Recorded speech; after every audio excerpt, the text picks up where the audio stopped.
Hello friends, welcome back to my channel. हम पढ़ेंगे हम बढ़ेंगे। आज मैं आपके लिए लेके आई न्यू टॉपिक हिंदी का, जो है वर्ण विचार। आज हम वर्ण पे विचार करेंगे। तो सबसे पहले देख लेते हैं कि इस टॉपिक में हम क्या क्या पढ़ेंगे। तो सबसे पहले हम पढ़ेंगे वर्ण। वर्ण क्या होता है, वर्ण किसे कहते हैं। वर्णमाला के वर्ण के बाद पढ़ेंगे वर्णमाला। वर्णमाला के बाद हम आएंगे स्वर और व्यंजन पर। स्वर और व्यंजन। स्वर कितने होते हैं? स्वर 3 प्रकार के होते हैं या 3 भेद होते हैं स्वर के। और व्यंजन कितने होते हैं? व्यंजन होते हैं, वैसे तो व्यंजन जो मोस्टली आते हैं एग्जाम में वो 4 प्रकार के होते हैं, लेकिन मैं आपको पूरे 5 बताऊंगी। ठीक है, तो ये है आज का हमारा पूरा मेन टॉपिक कि इस वर्ण विचार में वर्ण के अंदर हम सब ये कवर करेंगे, ये टॉपिक कवर करेंगे। तो स्टार्ट करते हैं। वर्ण। वर्ण क्या होता है? भाषा की सबसे छोटी इकाई ध्वनि होती है। भाषा की सबसे छोटी इकाई क्या होती है? ध्वनि होती है। इसी ध्वनि को हम वर्ण कहते हैं। भाषा की सबसे छोटी इकाई ध्वनि होती है और इस ध्वनि को ही वर्ण कहते हैं। या आप ये कह सकते हैं कि भाषा की सबसे छोटी इकाई वर्ण होती है। जो हमारी भाषा है, जो भी हमारी लैंग्वेज है, जैसे हिंदी, इंग्लिश, कोई भी लैंग्वेज है, उसकी जो सबसे छोटी इकाई होगी, जो सबसे छोटी टर्म होगी, वो वर्ण होगी। वर्ण से ही कोई भी भाषा बनती है, वर्ण से ही शब्द बनते हैं, वर्ण से ही सेंटेंस बनता है, वर्ण से ही एक पूरी लैंग्वेज बनती है। जैसे फॉर एग्जाम्पल, अगर ये वर्ण भाषा की सबसे छोटी इकाई हो गई, वर्ण उसे भी कहते हैं जिसको हम और अधिक टुकड़े नहीं कर सकते। वर्ण वो भी होते हैं जिसको और अधिक टुकड़ों में नहीं बांटा जा सकता, जिसके खंडे नहीं किए जा सकते। फॉर एग्जाम्पल, अगर मैं यहाँ पर एक उदाहरण ले लेती हूँ, कलम। मैंने यहाँ लिखा है कलम। अगर इसको मैं टुकड़ों में बांटूं तो ये क्या बटेगा टुकड़ों में? जी हाँ, इसके टुकड़े हो सकते हैं। कैसे? का में क्या मिला हुआ है? आ। जब हम का में से आ निकाल लेंगे तो का आधा रह जाएगा, जिसके नीचे हम हलंत लगा देते हैं। उसके बाद है ला। ला में भी क्या है? ला में भी आधा आ है। ला में से हम आधा आ निकाल लेंगे तो ला के नीचे हलंत लगा देंगे। फिर है माँ। माँ में भी क्या है? छोटा आ है। छोटा आ हम माँ में से निकाल लेंगे तो माँ के नीचे भी क्या लगाएंगे? हलंत। अब मैंने ये कलम के टुकड़े कर दिए। ठीक है, कलम के ये टुकड़े कर दिए। अब मैं आपसे पूछती हूँ, क्या इस कलम को जो मैंने टुकड़ों में लिखा है पूरा, क्या इसके अब और टुकड़े कर सकते हैं? इसको और छोटा रूप दे सकते हैं? तो इसका आंसर होगा नो।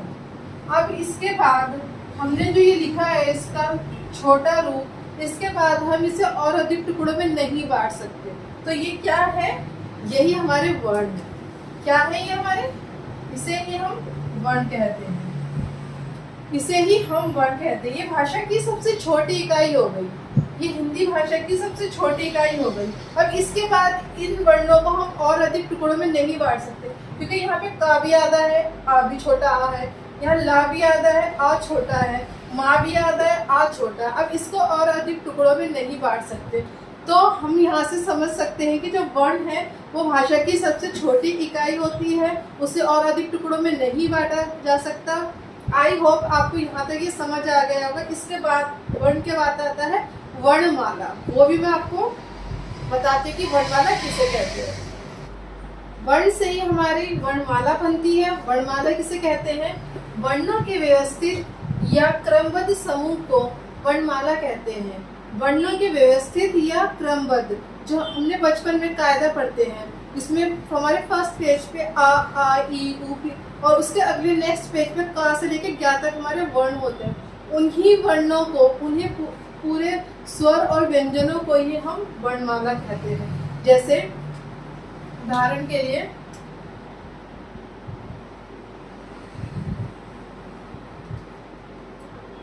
हमारे तो आ ई उ ठीक है, और का, ख, ग, घ, आ। ठीक है, ये क्या है हमारे, ये हमारी वर्णमाला है, इनका क्रमबद्ध समूह है, इनका एक व्यवस्थित समूह है। हम आ के बाद आ ही लिखेंगे, छोटे के आ के बाद बड़ा आ ही आएगा, का के बाद खा ही आएगा। इसको खा को पहले नहीं लिख सकते का से, और का को खा के बाद में नहीं लिख सकते। इसी को, इसी क्रमबद्ध समूह को, इसी व्यवस्थित समूह को क्या कहते हैं, वर्णमाला कहते हैं। क्या कहते हैं, वर्णमाला कहते हैं। आई होप गाइज आपको यहाँ तक ही समझ आ गया होगा। और वर्णमाला के बाद इन स्वर और व्यंजनों, स्वर वर्णमाला को दो पार्ट में डिवाइड किया गया है। कितने पार्ट में डिवाइड किया गया, दो पार्ट में डिवाइड किया गया। एक तो है हमारे स्वर और एक है हमारे व्यंजन। ठीक है, ध्वनि की दृष्टि से, ध्वनि के उच्चारण की दृष्टि से जो हम इनको प्रोनाउंस करते हैं, उसके बेसिस पे हमने इन वर्णों को दो भागों में डिवाइड किया गया है। एक है स्वर और एक है व्यंजन। इसके बाद मैं आपको बताऊंगी कि स्वर और व्यंजन क्या होते हैं। इसके बाद वर्णमाला के बाद गाइस, भाषा की इन ध्वनियों को उच्चारण की दृष्टि से दो भागों में बांटा गया है। कितने भागों में बांटा गया है, दो भागों में बांटा गया है। कौन कौन से, स्वर और व्यंजन। स्वर हमारे कितने होते हैं, स्वर हमारे 11 होते हैं। और व्यंजन हमारे कितने होते हैं, व्यंजन हमारे 33 होते हैं। स्वर कौन कौन से होते हैं, छोटा आ, बड़ा आ, ई,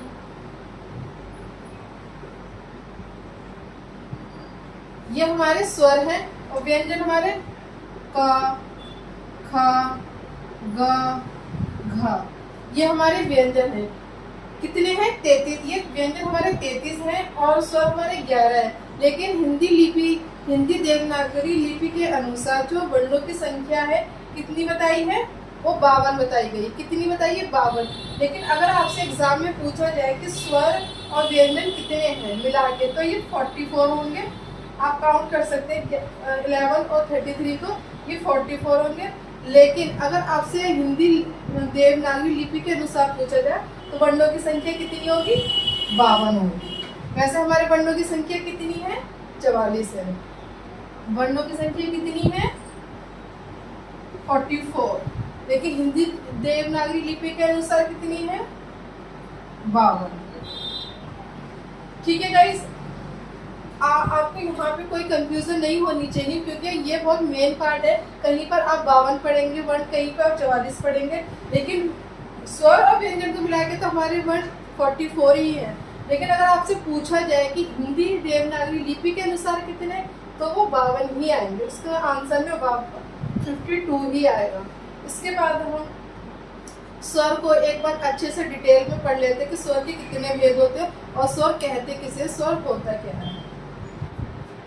स्वर किसे कहते हैं, स्वर जिन वर्णों का उच्चारण बिना किसी रुकावट के स्वतंत्र रूप से होता है, उन्हें स्वर कहते हैं। जिन वर्णों का उच्चारण बिना किसी रुकावट के स्वतंत्र रूप से होता है, उसे ही हम स्वर कहते हैं। या सरल भाषा में आप ये कह सकते हैं कि जिन वर्णों का उच्चारण करते समय जो हमारे मुंह से हवा निकलती है वो आराम से निकल जाए, उसमें किसी प्रकार की कोई बाधा उत्पन्न ना हो, तो उसे हम स्वर कहते हैं। और स्वर हमें पता है हिंदी में कितने होते हैं, स्वरों की संख्या कितनी है, 11 है। कितनी है, 11 है हिंदी में। ठीक है, कौन कौन से, आ, ई, उ, ऋषि, ए, ओ, अब काउंट कर लें, 1 2 3 4 5 6 7 8 9 10 11। ये क्या है, हमारे 11 स्वर हैं। अब इसमें से जो ये ऋषि है, ये वाला जो स्वर है, ये बाकी स्वरों से अलग है। क्यों अलग है, कौन सा स्वर, ऋषि स्वर इन बाकी स्वरों से अलग है, क्योंकि इस ऋषि स्वर का प्रयोग हम कहाँ करते हैं, सबसे ज़्यादा संस्कृत में करते हैं। कहाँ करते हैं, इसका प्रयोग सबसे ज़्यादा संस्कृत शब्दों में होता है, जैसे ऋण, ऋतु। कौन से शब्द हैं, ये संस्कृत के शब्द हैं। अगर आपसे पूछा जाए कि इन स्वरों में जो 11 स्वर है इनमें से कौन सा भिन्न है, इनसे अलग कौन सा है, तो वो आएगा ऋ स्वर। कौन सा आएगा? ऋ से ऋषि। ठीक है, क्योंकि इसका प्रयोग संस्कृत में किया जाता है। आपने एक चीज और नोटिस की होगी कि मैंने यहाँ पे अन और अहा नहीं लिखा। ये भी तो हम स्वर में तो ये भी पढ़ते हैं ना, अंग से अंगूर, बड़ा अंग खाली, ऐसे करके पढ़ते हैं ना। तो हमने ये यहाँ नहीं, मैंने इन 11 स्वरों में इन दो को इंक्लूड नहीं किया। मैंने आपको बताया था कि जो अन है और जो अहा है इसे हम स्वर में काउंट नहीं करते, ना स्वर में ही काउंट होते हैं, ना ही व्यंजन में होते हैं। इन्हें हम बोलते हैं अयोगपः। क्या बोलते हैं इन दोनों को? अयोगपः बोलते हैं। और ये जो अन है इसे हम बोलते हैं अनुस्वार। क्या बोलते हैं? अनुस्वार। इसके ऊपर एक बिंदु है, इसका प्रयोग हम कैसे करते हैं? जैसे अगर मैं अंगूर लिखूं, अन से अंगूर होता है ना, क्यों होता है?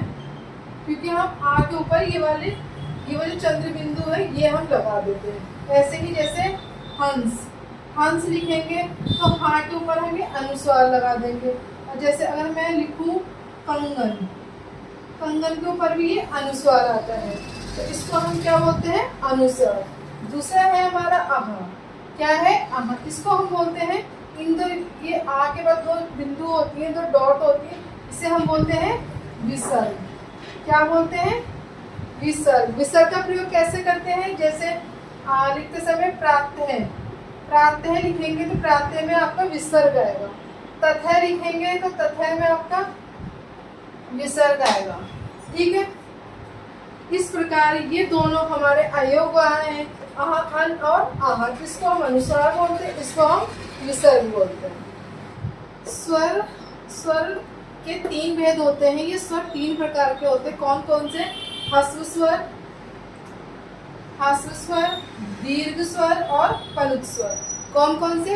ह्रस्व स्वर, दीर्घ स्वर और पलुत स्वर। ये 3 प्रकार के स्वर होते हैं। और ह्रस्व स्वर कितने होते हैं? 4 होते हैं। कितने होते हैं? 4 होते हैं। और दीर्घ स्वर की कितनी संख्या होती है? 7 होती है।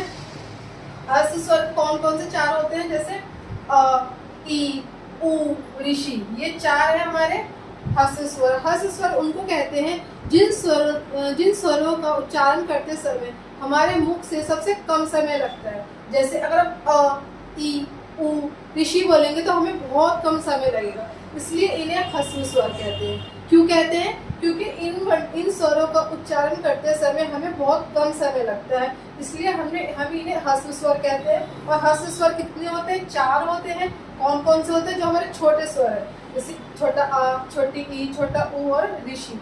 इन स्वरों का जब उच्चारण करेंगे, इन स्वरों को जब हम प्रोनाउंस करेंगे तो बहुत कम समय लगेगा।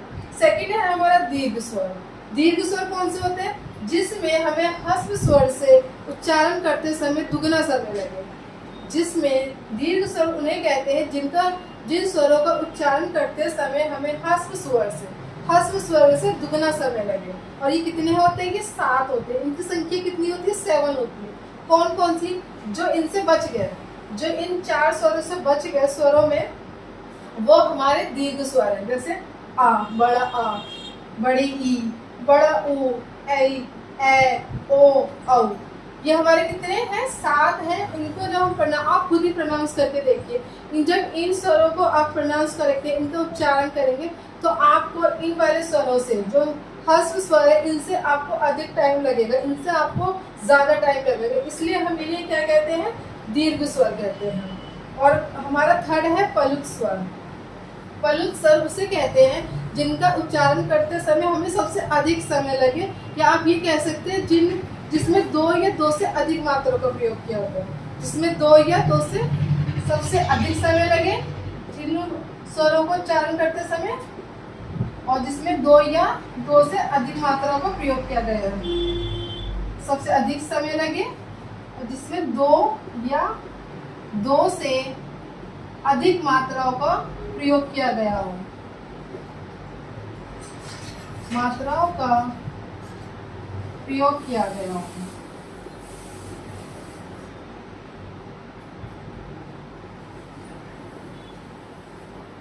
जैसे इसका उदाहरण है जैसे ओम, जैसे अगर आप ओम को प्रोनाउंस करेंगे तो आप कितना लंबा खींचते हैं जब ओम को हम उच्चारण करते हैं ओम, तो इसमें हमें सबसे अधिक टाइम लग रहा है ह्रस्व स्वर से भी, दीर्घ स्वर से भी।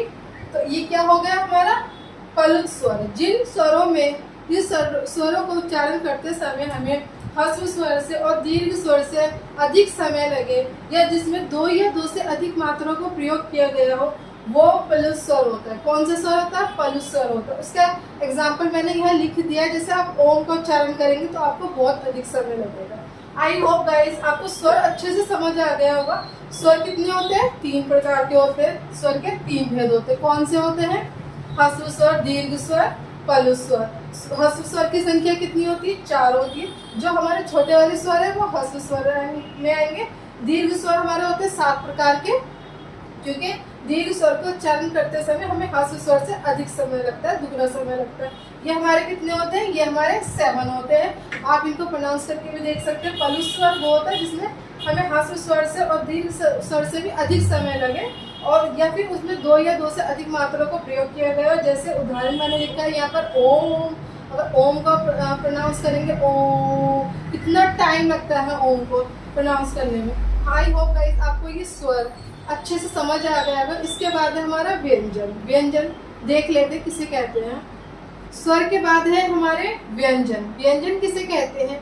जिन वर्णों का उच्चारण करते समय स्वरों की सहायता ली जाती है। स्वर हमारे कौन से? आ, ई की सहायता ली जाती है, उसे व्यंजन कहते हैं। या आप ये कह सकते हैं सरल भाषा में कि जिन वर्णों का उच्चारण करते समय जो हमारे मुंह से हवा निकलती है, जो मुख से हवा हमारे बाहर आती है, वो रुक कर आती है, उसमें बाधा उत्पन्न होती है, उसमें स्वतंत्रता नहीं होती, वो फ्री नहीं होती, वो कहीं ना कहीं रुक रही है। वो जो हमारे मुंह से हवा निकल रही है, रुक रही है। जिन वर्णों को हम प्रोनाउंस कर रहे हैं तो उसे हम क्या कहते हैं? व्यंजन कहते हैं। और व्यंजन कितने प्रकार के होते हैं? व्यंजन 5 प्रकार के होते हैं। पहला है हमारा स्पर्श व्यंजन, दूसरा है हमारा अंतस्थ व्यंजन, थर्ड है हमारा उष्ण व्यंजन, फोर्थ है हमारा संयुक्त व्यंजन, और फिफ्थ है हमारा उत्तीचीपद व्यंजन। फ्रेंड्स, वैसे तो मोस्टली आपसे इन्हीं 4 व्यंजनों के बारे में पूछा जाता है, स्पर्श, अंतस्थ, उष्ण और संयुक्त। लेकिन ये वाला उत्तीचीपद व्यंजन या श्रीतत व्यंजन भी बहुत इंपॉर्टेंट है, इसके बारे में भी हम पढ़ेंगे। इसलिए मैंने यहाँ पे 5 व्यंजन का नाम लिखा है और 5 व्यंजन को हम डिटेल में पढ़ेंगे। तो व्यंजन हमारे स्वर हो गए, स्वर के बाद हमारे व्यंजन हो गए। व्यंजन कितने प्रकार के होते हैं? 5 प्रकार के होते हैं। स्पर्श, अंतस्थ, उष्ण, संयुक्त और उत्तीचीपद। ठीक है, इसके बाद हम सबसे पहले पढ़ लेते हैं कि स्पर्श व्यंजन किसे कहते हैं डिटेल में। स्पर्श व्यंजन किसे कहते हैं, उसकी डेफिनेशन है जिन वर्णों का उच्चारण करते समय हमारी जीभ मुख के किसी न किसी भाग को स्पर्श करती है। किस भाग को?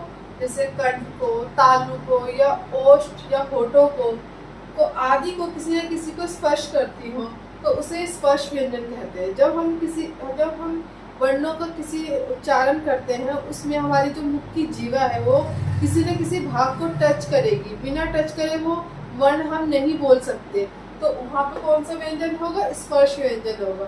और इन स्पर्श व्यंजनों की संख्या कितनी होती है? स्पर्श व्यंजन की संख्या होती है 25। कितनी होती है? 25। स्पर्श व्यंजन की संख्या 25 होती है, और इन्हें 5 वर्गों में बांटा गया है। कितने वर्गों में बांटा गया है?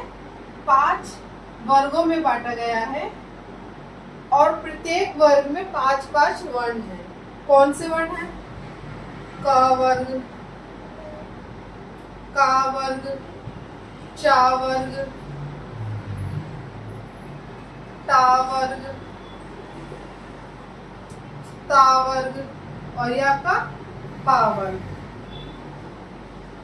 स्पर्श व्यंजन 25 होते हैं, इनकी संख्या 25 होती है। इन्हें 5 वर्गों में बांटा गया है, और प्रत्येक वर्ग में 5-5 वर्ग है, 5-5 वर्ण है। जैसे उन वर्णों को नाम दिया गया। पहले वर्ग को क वर्ग, दूसरे वर्ग को चा वर्ग, ऐसे टा वर्ग, ता वर्ग और लास्ट पा वर्ग।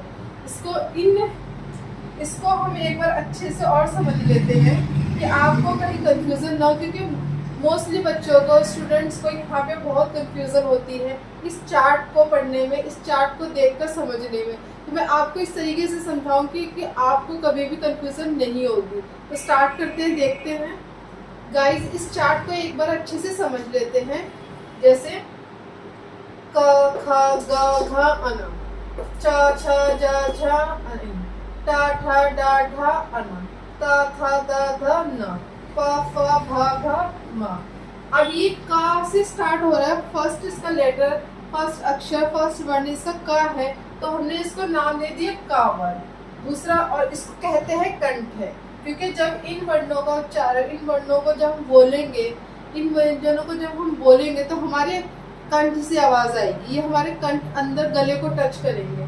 दूसरा है हमारा चा से स्टार्ट हो रहा है, तो इसको हमने नाम दे दिया चावल, और इसको क्या बोलते हैं, तालव्य, क्योंकि जब इन वर्णों का उच्चारण करते हैं तो हमारे तालु से टच करके आवाज आती है, तालु से आवाज आती है। तो थर्ड है हमारा टावर, क्योंकि टा से स्टार्ट हो रहा है तो इसको हमने नाम दे दिया टावर, और कहते हैं इसे मूर्धन्य। और फोर्थ है हमारा तावर, क्योंकि हम इसमें सारे त थ द ध न, इसमें जो ये वाले जो वर्ण हैं, ये हमारे जब हम बोलते हैं तो हमारी जो जीभ है ये हमारे दांतों को टच करती है, इसलिए हमने इसको क्या नाम दिया, दंत है। लास्ट है हमारा पावर, जब हम पावर के वर्णों का उच्चारण करेंगे, जैसे पा फा बा भा मा, तो जो हमारे वर्ण है, जो इसमें बोलते समय जो हमारी जीभ, इसमें जो हमारे होठ है खुलेंगे, बंद होंगे, इसलिए हमने इसको क्या नाम दे दिया, ओष्ठ। और कौन सा वर्ग है ये, पावर है। एक बार फ्रेंड मैं आपको कंठ, तालव्य, मूर्धन्य, दंत, ओष्ठ और अच्छे से एक्सप्लेन करके समझा देती हूँ कि आपको कहीं भी कंफ्यूजन ना रहे। आई होप आपको यहाँ तक ये चार्ट अच्छे से समझ आ गया होगा।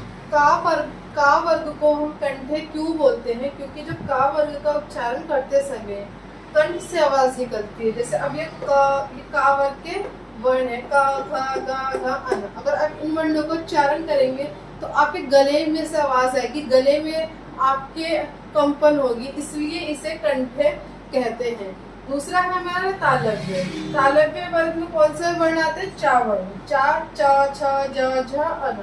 जैसे अगर इसमें इसे तालव्य क्यों कहते हैं, क्योंकि जब आप इन वर्णों को उच्चारण करेंगे तो आपकी जीवा मुंह के आगे वाले हिस्से से टकराएगी, मुंह के आगे वाले हिस्से से। जैसे आप चा बोलेंगे, चा, छा, जा, झा, ये जो हमारी जीवा है, जो हमारी जीव है, ये मुंह के आगे वाले हिस्से से टकरा रही, इसलिए हम क्या कहते हैं, तालु से टकरा रही, इसलिए हम इसे क्या कहते हैं, तालव्य कहते हैं। थर्ड है हमारा मूर्धन्य। मूर्धन्य किसे कहते हैं, इसमें आपकी इन वर्णों का कौन से वर्ग है, मूर्धन्य कौन से वर्ग को कहते हैं, टा वर्ग को। टा वर्ग में कौन से वर्ण आते हैं, टा ठा डा ढ अणा। जब इन वर्णों का आप उच्चारण करेंगे तो आपकी जो जीभ है फोल्ड होके मुंह के पीछे वाले हिस्से से टकराएगी। कौन से, मुंह के फोल्ड होके मुंह के पीछे वाले हिस्से से।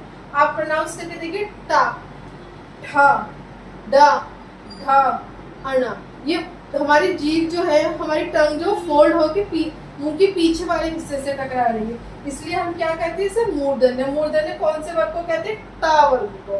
फोर्थ है हमारा दंते। दंते क्यों कहते हैं, दंते किसको कहते हैं, ता वर्ग को कहते हैं। किसे कहते हैं, ता वर्ग को।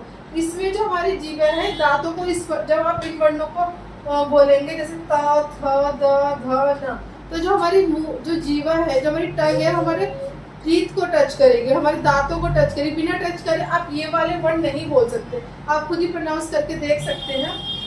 ता, थ, द, थ, न। इसमें हमारी जीभ जो है वो हमारे दांतों को टच कर रही है, हमारे दांतों को स्पर्श कर रही है, इसलिए हमने ता वर्ग को कौन सा नाम दिया है, दंते वर्ग, दंते। लास्ट है हमारा ओष्ठ। ओष्ठ किसे कहते हैं, जब इसमें इन वर्णों, जो ये वाले वर्ग है, पा फा बा भा मा, इन वर्गों को, इस वर्ग को हमने ओष्ठ नाम दिया है, पा वर्ग को, क्योंकि इसमें जब इन वर्णों को उच्चारण आप करेंगे तो आपके होठ जो है वो खुलेंगे, बंद होंगे, खुलेंगे, बंद होंगे। आप प्रोनाउंस करके देख सकते हैं, जैसे पा, फा, बा, भा, मा। इसमें हमारे होठ खुल रहे हैं, बंद हो रहे हैं, खुल रहे हैं, बंद हो रहे हैं, इसलिए इसे कौन सा नाम दिया है, ओष्ठ नाम दिया। Guys these are very important. इसको अगर आपने एक बार अच्छे से समझ लिया तो आपको बहुत बहुत हेल्प होगी वर्ण विचार को समझने में, क्योंकि बच्चे मोस्टली यहीं पर ही कंफ्यूज होते हैं। व्यंजन के कितने प्रकार होते हैं? व्यंजन के 5 प्रकार होते हैं, जिसमें से हमने स्पर्श व्यंजन को पढ़ लिया है। स्पर्श व्यंजन हमारा कंप्लीट हो गया। उसके बाद है हमारा अंतस्थ व्यंजन। कौन सा व्यंजन है? अंतस्थ व्यंजन। इसको भी एक बार देख लेते हैं। स्पर्श व्यंजन के बाद है हमारा अंतस्थ व्यंजन। उसकी डेफिनेशन है, जिन वर्णों का उच्चारण करते समय जो वायु होती है हमारे मुंह के किसी भी भाग को स्पर्श नहीं करती है, टच नहीं करती है, और उसे ही हम अंतस्थ व्यंजन कहते हैं। जैसे कितने होते हैं, कितनी संख्या होती है इनके अंतस्थ व्यंजन की? 4 होती है। कौन कौन से हैं? य, र, ल, व। कौन कौन से हैं? य, र, ल, व। जिन वर्णों को जब उच्चारण करते हैं, इन वर्णों को जब उच्चारण करते हैं, जो वायु होती है हमारे मुंह से जो निकलती है, हमारे किसी भी मुंह के किसी भी भाग को टच नहीं करती है, ना ही बाधा उत्पन्न करती है, तो वो कौन से व्यंजन है? अंतस्थ व्यंजन। और इनकी संख्या कितनी होती है? 4 होती है। और हमारे स्पर्श व्यंजन की संख्या कितनी होती है? 25 होती है। अंतस्थ व्यंजन की कितनी होती है? 4 होती है। आई होप गाइस आपको यहाँ तक अच्छे से समझ आ गया होगा। हमने अंतस्थ व्यंजन भी कंप्लीट कर लिया। इसके बाद है हमारा ऊष्म व्यंजन। ये अब है हमारा ऊष्म व्यंजन। ऊष्म व्यंजन 4 प्रकार के होते हैं, और इसकी डेफिनेशन क्या है? जिन वर्णों का उच्चारण करते समय जो वायु होती है तेजी से ऊष्म होकर हमारे मुंह से बाहर निकल जाती है, उसे ऊष्म व्यंजन कहते हैं। किसे कहते हैं? जिन वर्णों का उच्चारण करते समय जो वायु हमारे मुंह से निकलती है वो तेजी से निकलकर ऊष्म होकर मुंह से बाहर निकल जाती है, उसे हम ऊष्म व्यंजन कहते हैं। और ये 4 होते हैं। कौन कौन से हैं? श, श, स, ह। जब इन वर्णों को उच्चारण, इन वर्णों का प्रोनाउंस करेंगे, बोलेंगे, अब बोल के देखिए, श, श, स, ह। इसमें जब इन वर्णों को जब हम बोल रहे हैं तो हमारे जो मुंह से है वो कितनी तेजी से हवा जो है निकल के ऊष्म होके निकल जाएंगे, तो इसलिए कौन से है ये? ऊष्म व्यंजन। हमने स्पर्श व्यंजन पढ़ लिया, अंतस्थ व्यंजन पढ़ लिया, और ऊष्म व्यंजन पढ़ लिया। और ये कितने प्रकार के होते हैं? 4 प्रकार के होते हैं। अंतस्थ व्यंजन भी 4 प्रकार के होते हैं, ऊष्म व्यंजन भी 4 प्रकार के होते हैं। आई होप गाइस आपको यहाँ तक अच्छे से समझ आ गया होगा। नेक्स्ट है हमारा संयुक्त व्यंजन। संयुक्त व्यंजन हमारे ये भी 4 प्रकार के होते हैं। वह वर्ण, संयुक्त व्यंजन भी हमारे 4 प्रकार के होते हैं।